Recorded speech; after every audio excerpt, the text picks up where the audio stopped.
Stephen Cooley, and welcome to Stephen Cooley Real Estate Show. We've got Tracy Reynolds on today's show. She's a local real estate attorney, and she's going to give us great advice on how you should deed ownership of your properties. If you're making a purchase, it's a great opportunity if you're refinancing or if you've purchased a home before the year 2000. So you definitely want to stay tuned for that. Also, we've got beautiful homes for sale, and we've got all the homes available in our area on our website at StephenCooley.com. We'll be right back.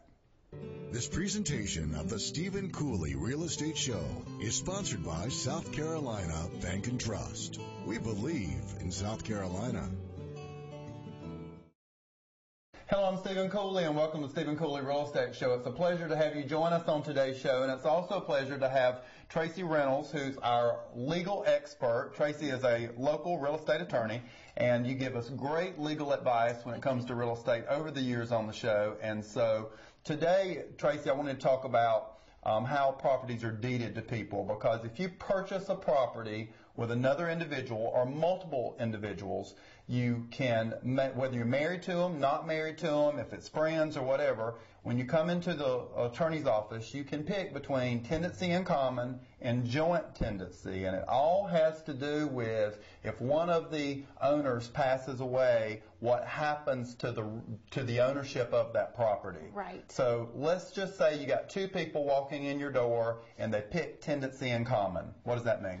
That means that they will each own an undivided 1/2 interest, and if one of them were to pass away, then it would go into that person's estate, and if out via the terms of their will, if they have a will, and if they don't have a will, via state statute. So you got two people, tenancy in common, one passes away, then the property that half of the property goes to their estate, whoever they willed their money and their properties to. This person could have new owners Right. with them. That's tenancy in common. Tenancy in common. Okay. Same two people walk in, married or unmarried. They walk in and they buy the property together and they do joint tenancy. What does that mean? That means that when or if one of them were to pass away, then it would automatically vest, that 1/2 interest or that interest of that person would vest in the other person.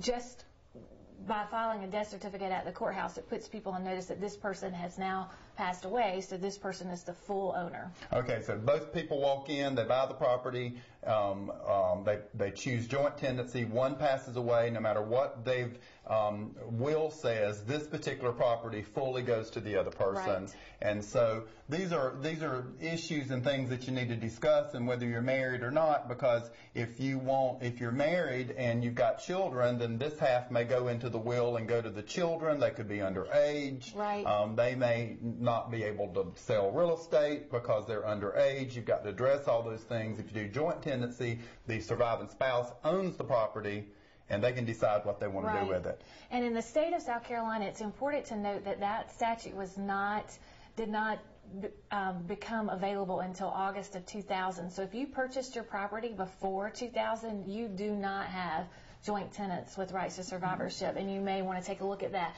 Also, lots of attorneys did not start using that statute until much later. Mm-hmm. Some still not necessarily using that. So if you're having a closing, you want to specifically ask for that, particularly if you're husband and wife. It just makes sense that it would go to the spouse if one of them were to pass away. And really, I can't tell you how many times at my closings, people don't understand that. It just makes sense to them that if they purchase a home with their spouse and they've made payments for 20 years, that if that spouse were to pass away, it would go to the surviving spouse, and that's not the case unless it's specifically set up that way. Absolutely, and everyone should have a will, but if you don't, then this joint tenancy at least takes care of that property, right. And you don't have people fighting over the person who passed away, their vested interest in that property. Right. So I think that's very important. I go to a lot of attorneys' offices and I go to a lot of closings, and that's never explained, in my opinion, as well as you just explained it. And so I do think that's something that people need to be aware of.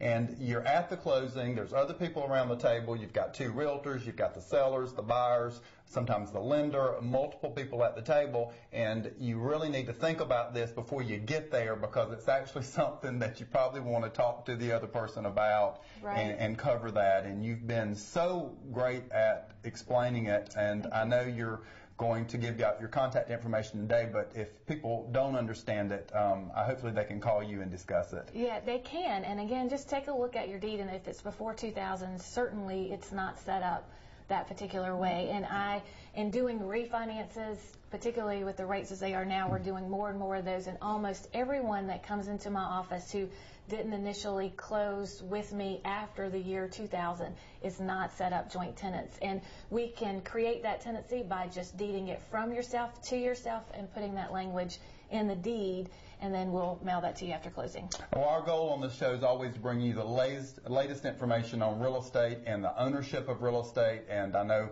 that people really enjoy getting those updates. So if you bought the home before 2000, if you want to refinance, or if you're making a purchase, I cannot recommend Tracy any higher. She does my personal real estate and most of our clients. Tracy, would you give your contact information out to our viewers? Yes.